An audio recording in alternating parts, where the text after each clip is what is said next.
Hello and welcome to Digital Marketing Musings, hosted by Merkle. Each episode, we choose a different expert to share the latest and greatest in digital marketing trends. Today, we're interviewing Chris Wayman and Michela Baxter about inflation. All right, let's get to it. I'm Gaia Reed. And I'm Andrew McCartney. And this is Digital Marketing Musings.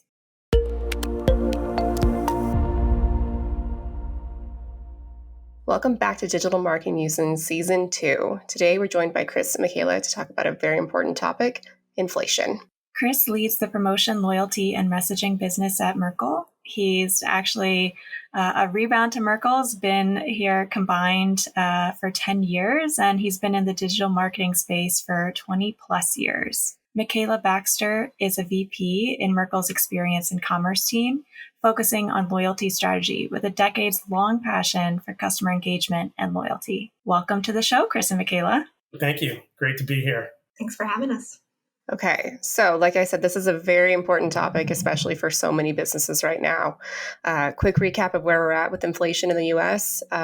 I want to say it is 8.3% in April of 2022 as we're recording. So Chris, Michela, what are your thoughts on what's causing this? Supply chain issues, increased worker wages, global politics, trade restrictions, like any number of things. Love to get your take on this. Yeah, well, I think, first of all, inflation's global in nature, and it's important to recognize that. We'll talk about the U.S. in a moment, but for our clients that are global, they're experiencing inflation in different rates across the markets. And what's impacting them is the cost of goods to be manufactured. And obviously, there are supply chain issues kind of woven throughout that. But in the U.S., I think of this as part of the long tail of COVID. It's hard to determine if this would have happened if we would not be living in a COVID world, but here we are today. And it's really a combination of a number of topics that I don't think that the market or leaders have a really good handle on, but we are seeing supply chain delays. Mm-hmm. If you look at what's happening in China right now, they've gone through more COVID lockdown restrictions, which could worsen things. You have a hot labor market here in the U.S. where there's actually a labor shortage. A number of our retail clients are experiencing the inability to, fully staff the stores. But also, when you think about new store openings, we had another client that said they were holding back on launching a marketing program because they couldn't open new stores because they couldn't get the glass for the windows for the stores.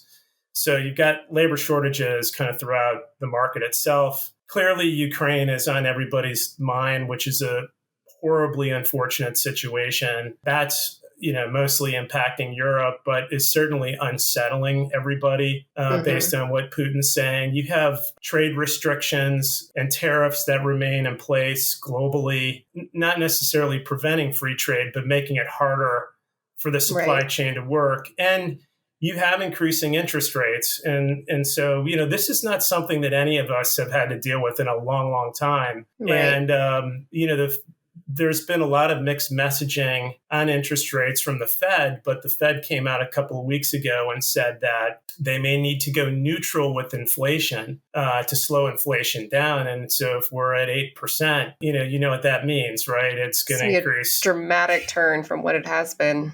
Yeah. And so it's really a complicated discussion beyond what a marketer is, trained and schooled on. And based on a lot of research I do, there's really no clear indication on when it's going to slow down.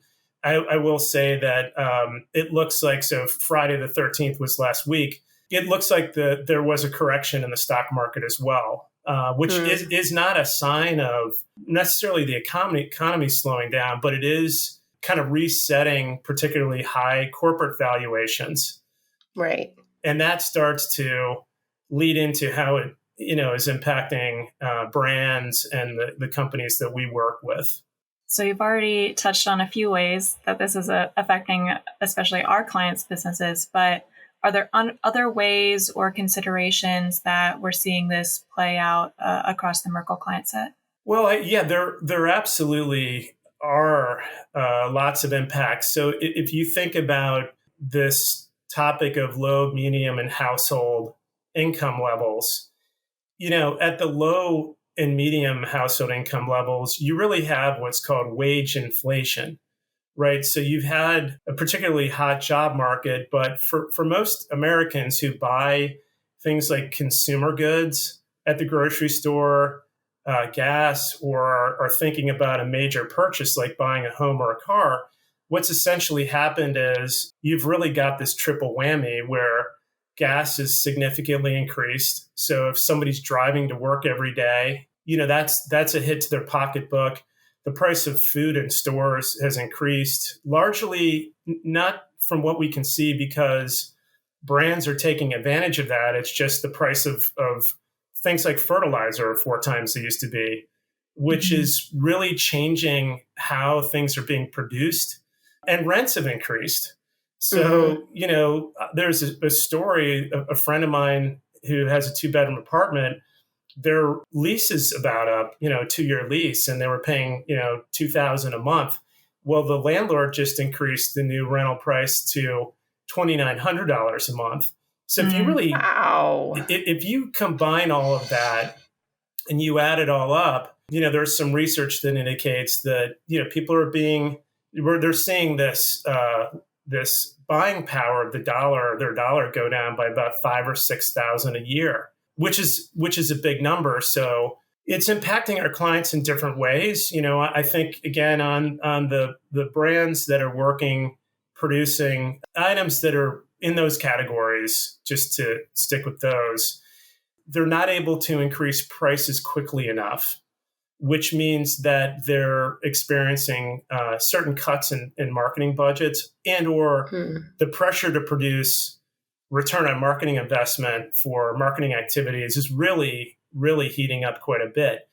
Interestingly, on the other side, on luxury goods, there's not much of an issue there right now because that really starts to tie to discretionary spending.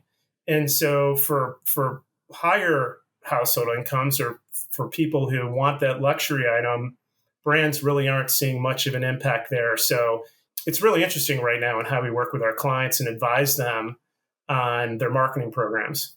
I had read an article that said, and we'll cite it in the show notes, but it kind of also got into that high end, low end difference, but it was even specific to grocery prices, where if someone has historically been buying like your free range, organic, kind of like higher end tier of products in grocery, then those have actually continued to become cheaper and or stabilized even with inflation increasing, whereas it's really the like lower end generic products that have been really seeing the increase from inflationary effects. So it's kind of like triple hitting, like you mentioned, to individuals who are spending and living in the lower HHI brackets for sure. Yeah, the research just shows that while the economy is still strong, consumer sentiment is just softening a bit. People are becoming a little more uncertain and are starting to question the purchases they make. And obviously, we're still early into this, right? The sky is not falling. But when we've seen this in the past, you do get into really important topics about category switching, moving to private label brands, different topics that if the brand's not paying close attention, they may lose a customer and not get them back. So this is actually a really nice transition to the question that's been on my mind. And how is inflation affecting like end consumers, and how does this change how they buy or interact with brands, particularly on the interaction side of things? Like I imagine loyalty plays a pretty big component to this in terms of what marketers want to be doing, but also just curious on your thoughts on that. I mean, my thinking on this, and Michela, at some point, I'm sure you want to jump in here based on all the work you do, is I'll start with an example of what we saw during COVID because we all lived through it. This is not me saying, hey, 25 years ago, do you remember what happened? Or this just happened recently. If you recall, during COVID, marketers were profound in how they changed the nature of their communications, really their marketing to consumers, of being very mindful about not wanting to put them in harm's way to drive them to a store or to offer incentives and discounts. There was a lot of thinking that happened around not asking the consumer to do something if it would potentially harm or impact them or their family or friends. I think we're about due for the next wave of this. So marketing largely got back to normal, but here's what I think is going to happen. And it's rooted in all of our behavioral analysis, consumer behavior analysis, and really what loyalty programs are all about, which is, the consumer, all the research indicates the consumer wants a relationship with the brand as if the brand is a person, which is really hard to wrap your mind around. And they want the brand to represent their values and to have respect for the individual, not just from a data perspective, but know me as an individual. I think what's about to happen is marketers will start to see that they're going to need to change the tone of their marketing messages to know that and to acknowledge this thing called inflation, that the dollar's not going as far. And I don't mean by just creating dollar value menus or things like that, but I think the tone of marketing is going to need to change just to acknowledge what many consumers are going through. And I think if that does not happen, brands won't be able to honor knowing me as an individual and may end up losing a valuable customer and never getting them back. Mm-hmm. Yeah, and I think that's incredibly important for younger consumers today, too. So when you think about millennials and Gen Z, who make up a huge portion of GDP, inflation is hitting them pretty hard. And for particularly Gen Z, this is the first time they're experiencing it in their lifetime, right? And so they need a little education. They're a generation who likes a little bit more transparency, right? So there could be a ripe opportunity here for brands to help younger generations right now transition this and navigate through it. You can think about the impact of financial stress on an individual's well-being, right? This impacts all of us, not just Gen Z, but you've got pandemic stress, you've got work culture stress, you've got school stress, you've got financial stress, and it kind of all adds up. And there's this heightened awareness around well-being right now that brands need to be more empathetic about. And they need to empathetically help their consumers beyond those discounts and to double down on their value proposition and be transparent about what's going on in their business, because otherwise they're just going to come off as out of touch. And the impact of understanding me today is really going to benefit them in the long term, as you think about that generation's future buying decisions. So, Michela, I know I'm putting you a little bit on the spot with this question, but do you have any examples of brands that are either doing this well now or maybe historically have done this well?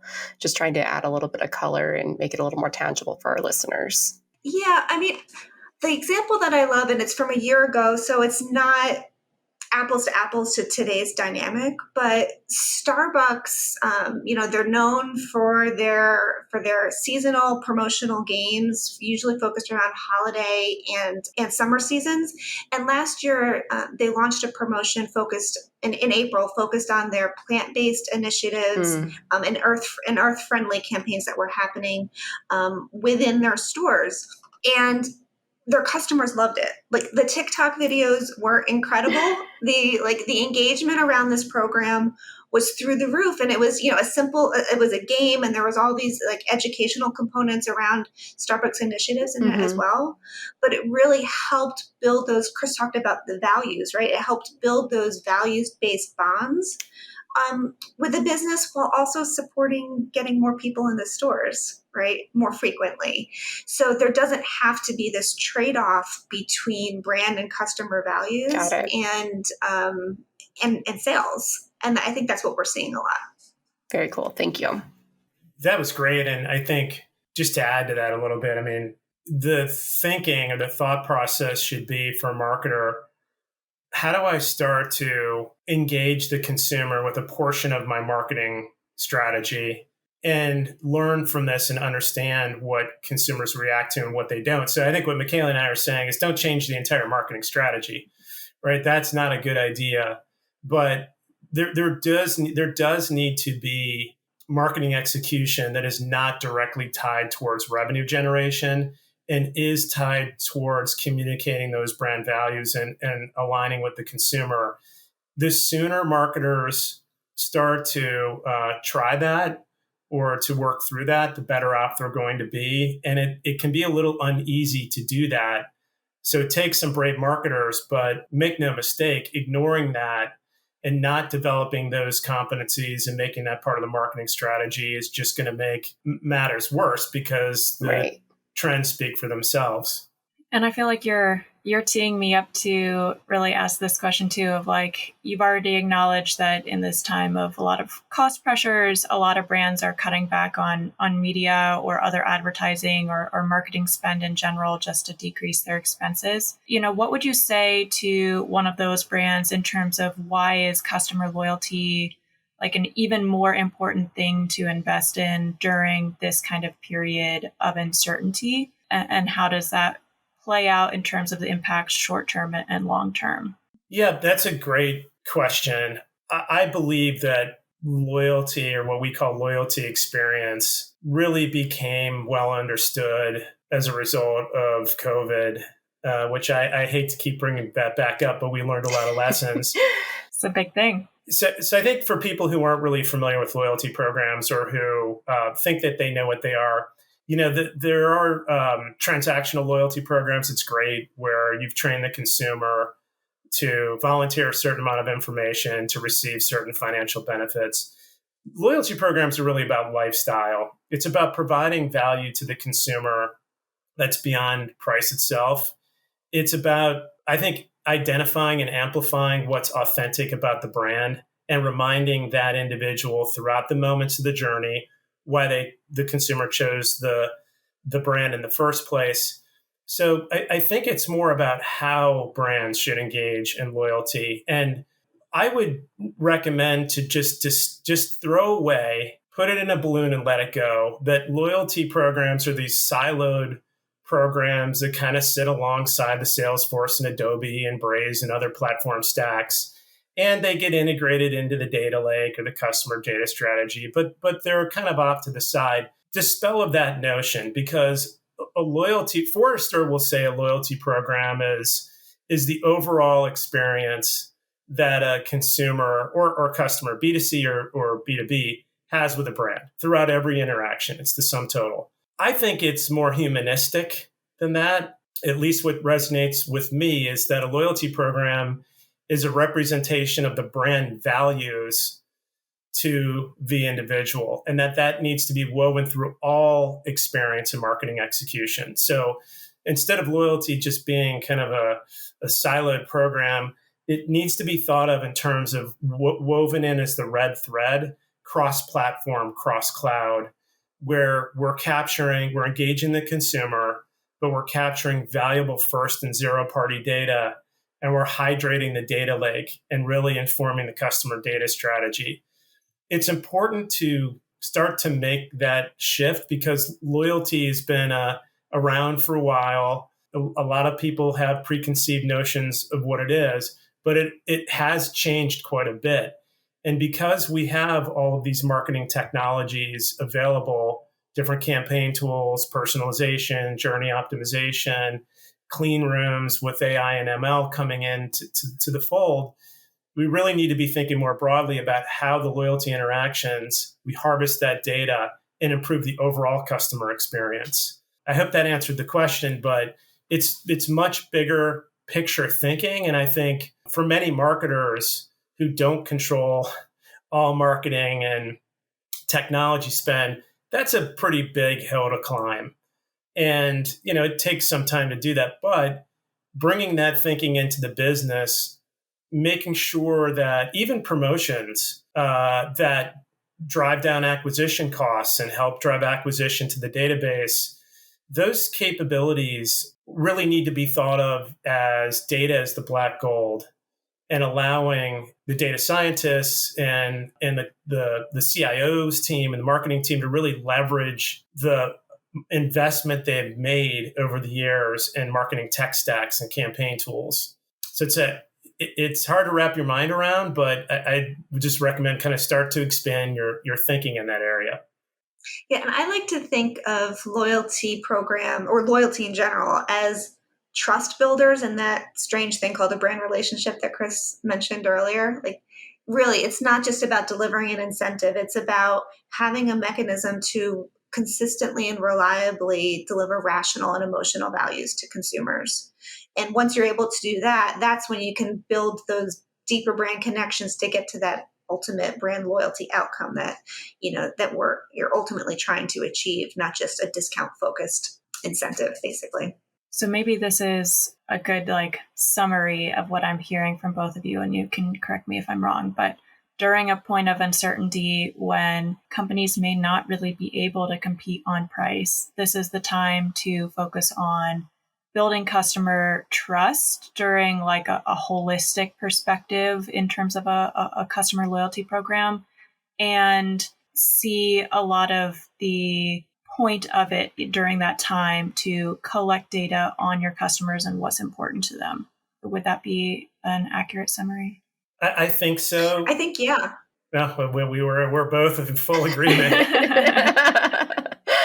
So with this in mind, are there any changing trends in how brands are approaching these promotional strategies and loyalty, given current events and market trends and new technologies coming out and all of these sorts of things? I know we talked quite a bit earlier in the podcast around NFTs and finding a way to provide value in a unique and deeper customer experience with the benefit. It doesn't have to be through an NFT, but again, just trying to get a sense of how brands are approaching this. Yeah, I think I'm not as well versed in NFTs, and frankly, there's a little bit of controversy around them, particularly around sustainability, right? Yeah. Very true. And right now, I think they're appealing to a much more narrow segment of the population. A little sneak peek into our annual loyalty barometer study, which will be published in June. We added some questions around NFTs and crypto in relation to loyalty programs. And while there's some interest, it's definitely among a smaller audience and definitely a younger audience. So to me, things like NFTs could be an interesting way to experiment with adding value and those kind of immersive experiences into the customer experience. But opinion of one right now is this is an opportunity to test and learn while this idea of the metaverse is scaling and really more of NFTs and crypto and all those things are becoming more widely adopted in the market. I do think that promotions are a great way to test that. Right. Promotions, even on top of loyalty programs, are these really flexible levers that you can kind of pull to, pulse in these sparks of engagement within the customer experience. And you can do all of the great things around data collection and motivating behavior that a loyalty program can do, but they can be more flexible and fit into the customer experience better than, really kind of this evergreen, static, always on earn and burn structure that a loyalty program may have. So you can use promotions to spark those moments of engagement with customers, even if you don't have a loyalty program to begin with, right? But when you do, it's even more, you can get even more benefit and you're collecting even more data through those kind of micro experiences. Yeah, I would definitely invest time in understanding the technologies. I mean, clearly most people listening to this podcast already have. But what just happened over the last 2 to 3 weeks is Bitcoin touched $30,000. And so there was a movement for quite some time about enabling blockchain with loyalty programs or to allow individuals participating in a loyalty program to convert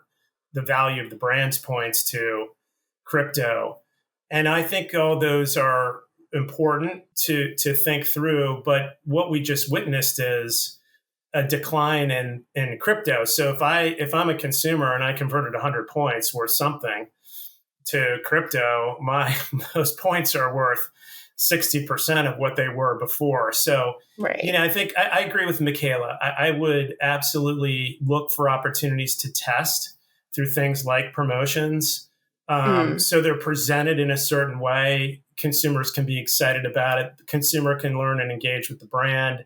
The brand can learn as well. But in terms of making any big structural strategy changes based on this, it's important to realize that there are pros and cons and trade-offs, and it's still early. So I would be doing a lot of research to really understand the implications of that.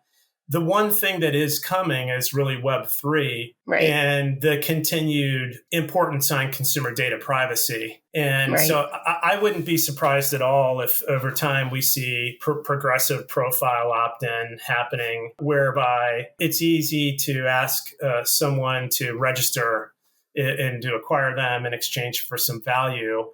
But beyond first name, last name, and maybe zip code, consumers have become, I think consumers are becoming very savvy, especially research on Gen Z and earlier millennials around, hey, I know you're capturing my data. It's okay. However, I want you to be responsible with it. And I want to understand that there's more value. So as I produce or provide more data to you, I do expect some value in return. So I would have marketers kind of focus on, is there a way to progressively opt consumers in to enhance the value of the experiences? So it's not just a one-size-fits-all approach. Right. Well, what's so interesting is because you've mentioned earlier in the episode that the expectation of the consumer is that the brand knows them. It's a person that interacts with them or personality that interacts with them.